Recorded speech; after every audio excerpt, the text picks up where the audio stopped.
Welcome back to the Transform Your Mind to Transform Your Life, the podcast. You're listening to Author's Corner, where we highlight and showcase our local authors. Today, I'm speaking to Ron Schneebaum, MD, and author of Bigger Hearted. And Ron and I are going to be talking on the topic, Becoming Bigger Hearted, Thinking with the Heart and Mind. How many of you want to know how to do that? I am going to be interested in this conversation to see what I can pick up because it's very true. You got to lead with love.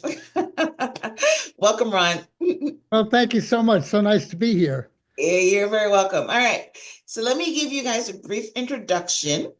During his 40-year career as a primary care pediatrician, Ron Schneebaum, MD, regularly noted the power and importance of love for the human psyche.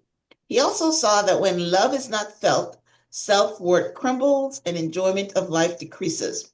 His personal observation showed him that the effects of not feeling loved can last a lifetime. These include poor self-esteem, an inner voice of constant negativity, painful emotions, and difficulty with relationships. Having seen their roots, he developed a path to turning these hurts around, one based on the common sense and inner compassion. He used this approach to help his patients and their families understand and manage their inner challenges.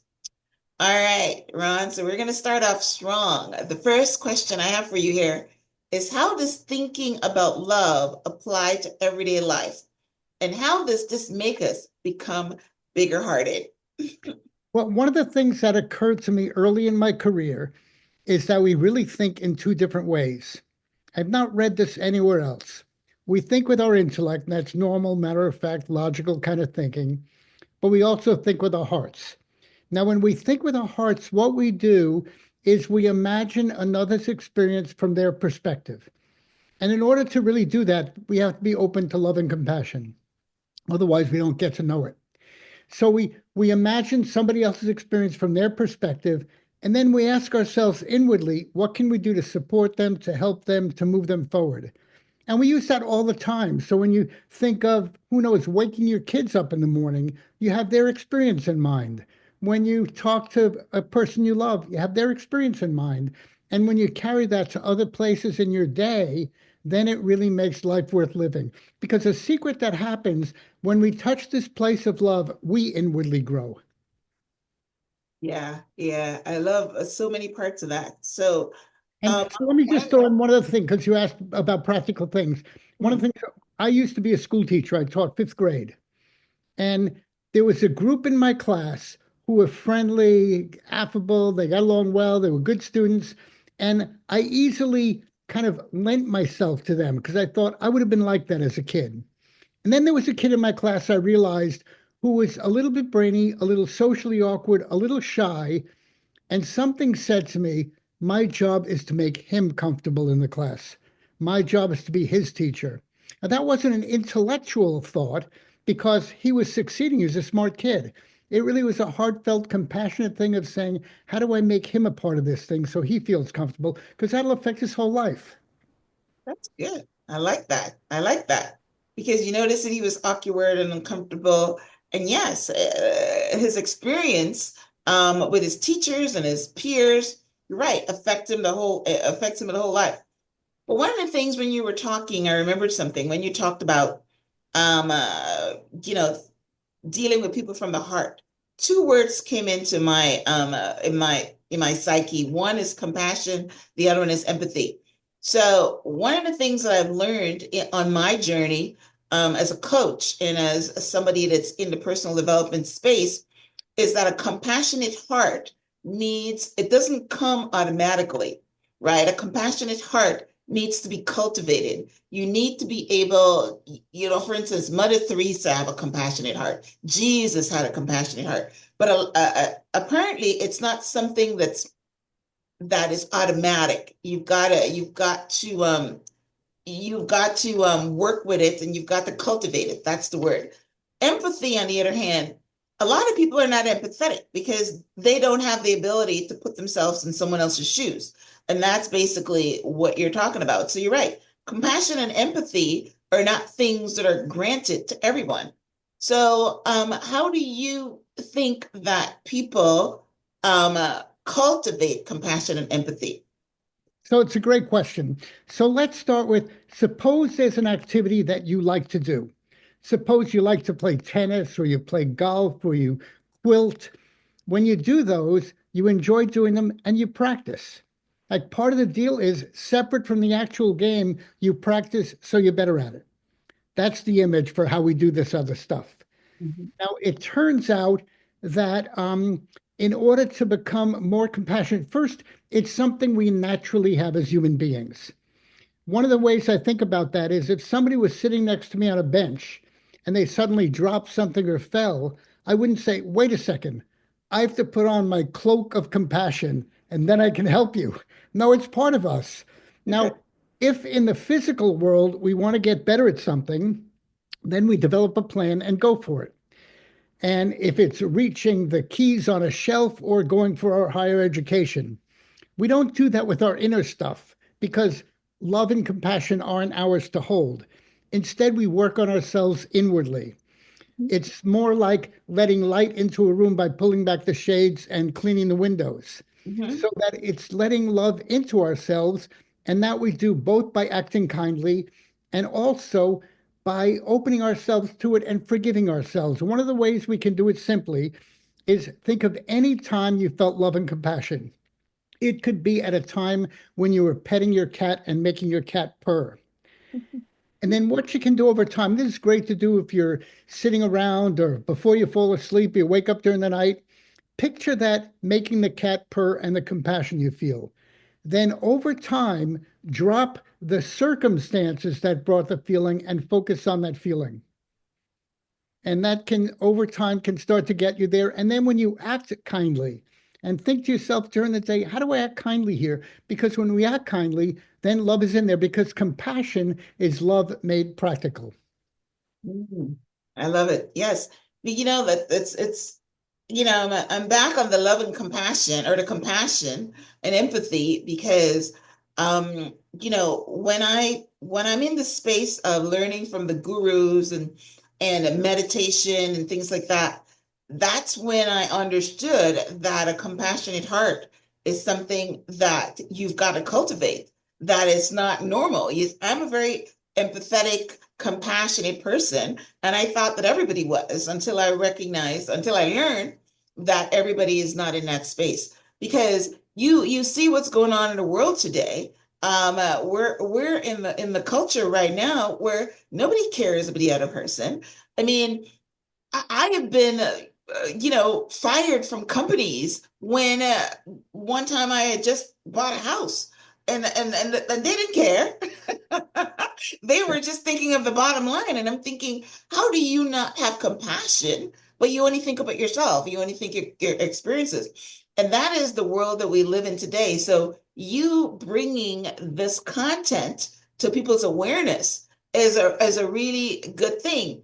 So, what can we learn from our feelings and emotions that we can use to live better lives? So, I don't know. Are you talking about the compassionate, empathetic feelings and emotionals here? Or you're talking about if you are really think you hate somebody? Well, it's the kind of thing. First, out of what you were saying, we wouldn't need this if the world was doing very well. At the same time, while people aren't kind, everybody's depressed and anxious. It doesn't work. It's not what makes us human.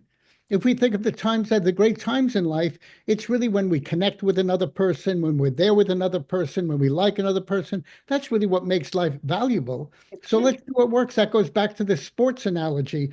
Let's do the things that work for us that we like. That's the reason for getting good at it. It's not moral. It's the more I can touch someone else. I love my pediatric career. The more I could connect with families and kids, it fed me. So that's really where it's at. So, in terms of emotions, imagine there are easy emotions and difficult ones. If it turns out that every time we walked outside, everybody stopped what they were doing and applauded and say, "Hey, Myrna's here. Yo." You walk into a That would be stadium, the nice stadium lights up, then we wouldn't have any problems. Where are difficult until it emotions? stops. because that's what happens with the famous people. And when it stops, they go crazy because they're not getting the attention. But That's anyway, right. go So ahead. it has to come from inside, not from the outside. You can enjoy the outside, but it has to come from the inside. Right. So that so that if if we get um if we don't get approved by the outside world, that's when our negative things happen. So then what we want to do is we want to have a plan that works. So let me tell you an example of emotions. Suppose it turns out I'm driving in my car, I'm in a parking lot, somebody cuts me off. Now, that person almost hit me. So I could respond by jamming on the horn, screaming and cursing and so on. Now, if I look at that and not looking at it from a moral perspective, what did that achieve? It made me upset that'll last for blocks. It made everybody in the car that had to listen to me upset. And the person who cut me off isn't getting out of his car, getting on his knees and saying, I am so sorry I did that. Thank you for waking me up. No. No, So of it course doesn't not. work. I saw a kid in my practice who came in with a sore hand, and it was all black and blue, and the bones above his palm were tender. He clearly had what's called a boxer's fracture, where somebody punches something hard. And in teenage boys, that happens when a girlfriend causes problems. So that's what happened here. So his girlfriend broke up with him. He tried to talk her out of it, so he punched his locker. So I said, Jerome, that was a great idea. The only problem with it is your hand isn't happy, the locker doesn't care, and I don't think your girlfriend said, wow, you punched a locker for me? I'm not breaking up with you. And he could see that it doesn't work. So Yeah. if we're in a situation that doesn't work, instead of being angry, we can assess what happened. And we could say, I delivered this report at work, and the people at work didn't accept it. So I could say to myself, well, let me think this through. It could either be I didn't present it well, so I need to go over it and present it better. It could be they don't agree with me. They don't really like the idea that I presented. Or it could be the person who was the evaluator didn't like me for whatever reason. I can take all that and decide how do I want to go forward. I could decide if this was really important to me. I could decide I eventually have to find a new place to work. I can't work in a place where people don't support me. And you could do that. So that's much better than walking around and being mad. So a lot of it's like that. I like that. I like that. What can you do about it? Right. Instead of reacting, right? That's something they teach. Instead Suppose of in instead of reacting. I'm sorry? no, I was going to say, suppose in a different way, your kid who's like 10 years old was in a softball game and his team lost or he did something bad and he was angry at school. He was angry when he got home. He's still angry at the dinner table and he's walking around stomping around. You would think that's not the way to go.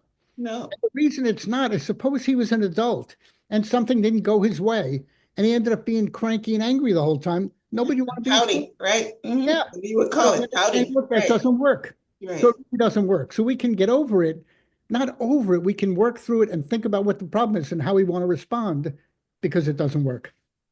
Yeah, yeah, I like that. The word I was looking for is respond and not react. When you're reacting from a place of anger. You're reacting about what? But if you carefully think about how you're going to respond, and something the best response is to do nothing, but that's great. So if we learn how to answer that question, if we learn how to manage our emotions, right?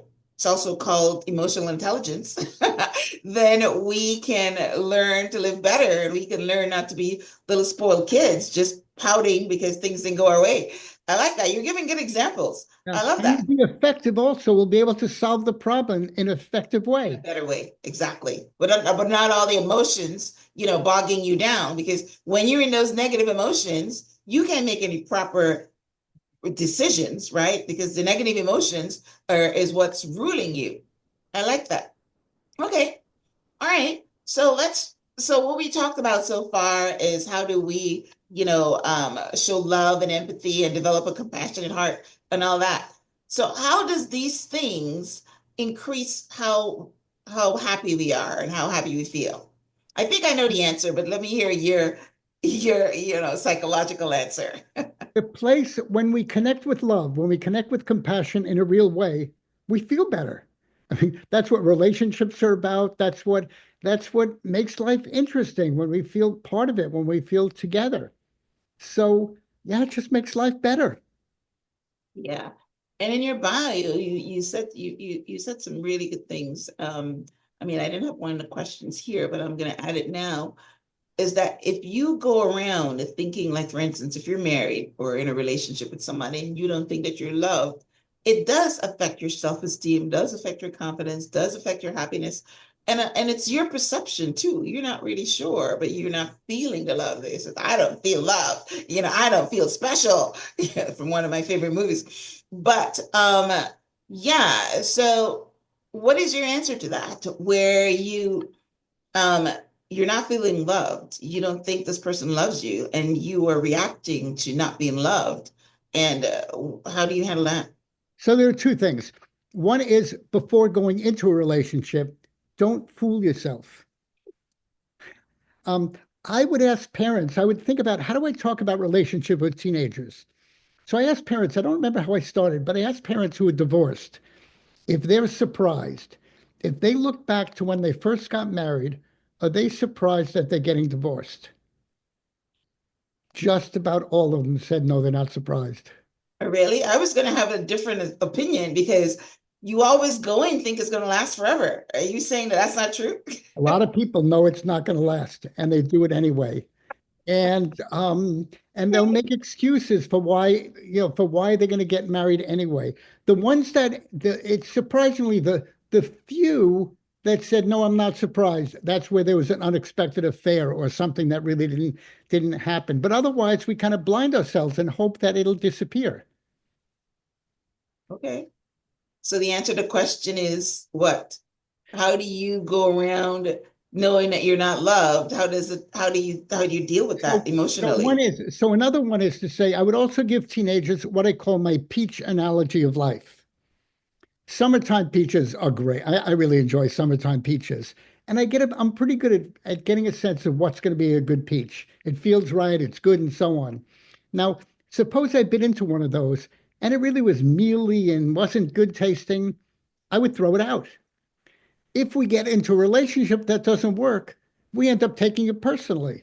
No, it's just a peach that didn't work for us. It's not that the person is bad, it just didn't work for us. That's good. Yes. So the idea that we have to be together is a really unhelpful idea. Um, we don't. If there's a time that there isn't somebody meaningful in our lives, take up hobbies, do volunteer work, be with your friends, be with your family, learn how to cultivate yourself. So when you then do meet that person that works, then it's great. I like that. I like that. You're dropping some good nuggets. A lot of people take it personally. A lot of people don't get over betrayal. A lot of people don't get over that someone hurt them and walked away. And that's because they think that there's something wrong with them. But I like what you say. And I've Yeah. always felt that. I said that love, I mean, I just said it another way. I said that love is not guaranteed, right? Somebody can love you today and don't love you tomorrow. And if they don't love you anymore, then you let them go. You don't have to be mad about it. You don't have to be vengeful about it. You don't have to want to get back at them because it's their prerogative. So I like what you said. Now, Hey, sometimes the another peach thing is that's not a for neat you. Another thing that's a neat practical thing is what I call family meetings. Suppose you are married to someone or they're your partner long term. That is such an incredible arrangement because here are two people that are either different sexes or not, come from completely different backgrounds, see the world differently, and we suddenly expect they'll do everything harmoniously. It doesn't work like that. Yeah. So, what's a very nice thing to do is to get together, say once a week or once a month, as a business meeting and talk about all the things from finances to vacation to who knows your sex life, anything that fits in, and talk about how it's going. You're doing it from the attitude of you love each other. So, let's hear each other. It's not to complain to the other person, it's to hear the other person so we're on the same page. Like, how could I expect my wife to raise my kids and treat our kids parallel to the way I do things so we can talk. And if Yeah. we and the part that happened for me when I had to do this is if there were things that would upset me normally, I would say I can wait till Sunday for that one. Hmm. when you'll talk about it. Right. Okay. Yeah. Hmm. Yeah. So that can be helpful. Yeah, that's pretty good. I was reading a book the other day. I think it was The Compound Effect. And the guy was talking about these meetings, and I incorporated it in my marriage for a little bit and I dropped it. But but I know what you're talking about. It's a very good thing, the relationship. Yeah, what you call it? The every week you talk about what went well for you and what didn't go well and what you can do better and things like that. So that's really a And good you idea. do it at a time, it's like having a business meeting. Every Yes. business has a business meeting. So Yes. it's not a personal thing. It's saying, how do we get this to go really well? Because we love each other. We don't want these little things to get in the way. Yeah, yeah, yeah. I love that. Good advice here. Good advice. All right. All right. So your book is about becoming bigger hearted. So how does forgiveness allow us to become bigger hearted? That's a huge one. It's great. As a pediatrician, one of the things that I got to see is babies around 4 to say 9 months are unbelievably delightful. They smile, they laugh, the whole world smiles with them. We were all such babies. Then it got clouded over. And it got clouded over either because people didn't treat us well when we were kids. They told us we was something wrong with us or we weren't good at something, and they said negative things. And the psyche seems to handle that by absorbing it and believing it's true. Mhm, And then it buries it in the unconscious. So we end up thinking that we're not good. mhm, So anybody who gives you a hard time isn't happy. Nobody's happy would do that. So what we can say is if they were hurt as children or hurt as adults, let me try to look past the outer stuff and connect with the person inside. Now, along with that, I can also regulate how much I'm with them. So they don't have to know that I'm forgiving them. But suppose someone gave me a hard time as a kid. I can either think about their background, of course they did. Look at the struggles they went through, and so on. And so I can forgive them, but then I can also decide how much I'm with them. It could be that if I'm with them too much, it's hard. mhm, A different thing is I developed like 5 levels of forgiveness. There's one I call family gathering forgiveness or wedding party forgiveness. If you're at a wedding and your ex is there, nobody wants to hear you guys arguing. Or if you're meeting your kid at the soccer game and your ex is bringing their new partner, your kids don't want anything other than my folks get along great. mhm. So we just do that. And so it doesn't mean the other person has to know I'm forgiving them, but I just see past the outer stuff to connect with the human being. Yeah, that's really good. Right. That's really good. Another way of saying that is, I was reading something the other day, is that if you knew, like, let's say that you're married and your partner is um, not very nice or whatever, but you remember that she was sexually abused as a child, and you know that her experiences as a child is what's showing up in your relationship. So you kind of deal with her or him from the basis is I understand. The same the empathetic, compassionate heart is coming back, where you understand who she is now is because of what she's been through. So basically, that's what you're just saying, that you forgive somebody because you understand what they've gone through. And, even though you might not tell them that you're forgiving them, but you're forgiving them, in your mind because you understand their path or their journey. Is that what you're Yeah, saying? that's right. And Right. so if it's in a marriage, though, there you would like the other person to say, you're right, and help me work past it, or make sure I want to see someone so I can work past it. I don't want to be stuck there Mhm. because when I'm stuck there, then I treat you miserably. Right. Right. And Right. so Yeah. another way that I heal divorce is to say the person I divorced acted the way they did because that's how they saw the world. Given Yeah. everything that happened to them, that's how they saw the world. I can't blame them for that, but it's also not somebody who I want to stay with. Right. That's true. And It's their journey. You know what I mean? It's their journey. It's not yours. And but very few people are able to divorce that. So that's why they're having, they're authors like you that write books. There's a lot of coaches. There's a lot of personal development things because a lot of people don't ever go there unless they're aware of it. They just Yeah, react, they're in their feelings, someone hurt them, you know, people have, you know, gone to 80s and 90s being upset about something someone told them when they were in grade school because exactly. they yes, somebody says they're not good enough and they went around all their lives thinking that they're not good enough and what that person said is true. So Yeah. yeah, you need to understand, you're right. That person said that because that's how they felt, right? And they didn't have a right to tell me how they felt because now they transferred it to me. But then you've got to understand, why they said that, their journey, unhappy people, hurt people, and you've got to come at it from that way. But very few people think that way. Yeah. Don't you And agree? another one you remind me of, it was another thing I would tell teenagers is don't take on a project. What'll happen for some people, they'll meet the hurting person and they'll think, oh, I can love them enough and they'll get past it. Unless the other person wants to be fixed, No. you ain't never fixing So, anyone. oh my And you God. end up getting dragged down and miserable. Yeah. Well, that's not for teenagers. That's for women that want to fix men. I would, and for guys that want to fix women, I would always, when I talked about this stuff, I always had the parent in the room because I wanted them to hear it too, and they would crack up. Yeah, yeah, yeah. Yes, So we think we yes. can fix someone, and it never works. No, no. Yeah. God give us free will, and until someone is ready, fixing them. Right, right. Now, the Yes. other side, you asked about forgiveness. Hmm. The other side of forgiveness is forgiving ourselves. Right. So here it is. I was raised in that difficult situation, and I end up snapping and getting angry and doing all these kinds of things. I have to learn to forgive myself and start to heal my own stuff. Yeah, yeah.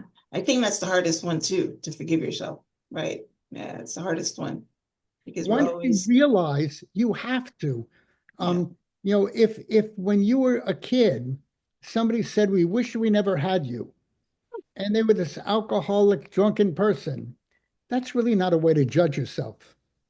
That doesn't mean that first, if they can't give it to you, love is part of the world. You can connect with love even though you didn't have it. yeah, yeah, yeah. But they also said what you don't have, you can't give away. So, um, yeah, you got to learn to love in some way. This is pretty good. I love So the it. ways you can love, two things. One is I got to see newborns in the hospital. People from every background and every walk of life love their newborn babies. Yeah, If a kid had a problem and needed to have heart surgery right after birth, the love would be even greater. The yeah, kid didn't earn it. The kid's in the negative column. He needs surgery. yeah, And even parents that are really have social and emotional difficulties, they love their kids when they're born. yeah. They might not care for them well, but they love them. Right. It's true. Every one of us was one of those babies. We were loved, and the love we can connect to is transcendent. It crosses cultures, it crosses time. It's a thing in the world. If our parents can't give it to us, we can still open to love and find love within. Love it. I love it. Yes. And if you can't, then it's a very sad life. But yeah, you got to open to love. I love it. I love it. Yes. One of my mottos is be love.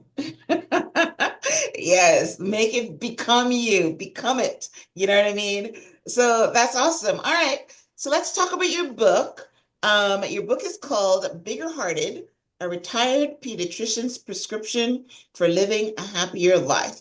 Why did you write it, and what do you want people to walk away with after reading? Um, as crazy as it sounds, one day I was walking up the stairs of my house, and it was said to me that I should write down what I know about happiness. I mean, I don't know if it's a voice or what, but I just knew I had to do this thing. Good. And there was no arguing. I didn't even know why. I didn't know if it was me. I didn't know if it was a book. So I just did this thing, and it continued a trail that took its own spin. Um, and the chapters in the book talk about this thinking with the heart. There's a chapter that's dedicated to healing childhood hurts, because we really can do that on our own and painlessly. And then there's a chapter on emotions and managing emotions, the way we talked about with a systematized approach, decreasing worry, having better relationships. And it's really everything that I learned from the kids and families I cared for and from my own life. And so when I had a package, I said, wow, I this is it. Then I had to see if I could, then that was my book. But it took 20 years to write. Oh my gosh. I learned Wow. so much Huh. and So kept is it learning a big more. book or you were gathering research? And it's 170 pages. It's not that big. You know what? I'm going to pick up a copy of it because I always love to learn. In fact, I just started writing a course about healing childhood trauma and hurt. So you've got one of your chapters in there because, it's, yeah. So, but that's pretty good. So, yeah, I'll definitely pick up a copy of your book. All right. So, how can listeners connect with you, get a copy of your book? Do you have a website? Are you in social Yeah, media?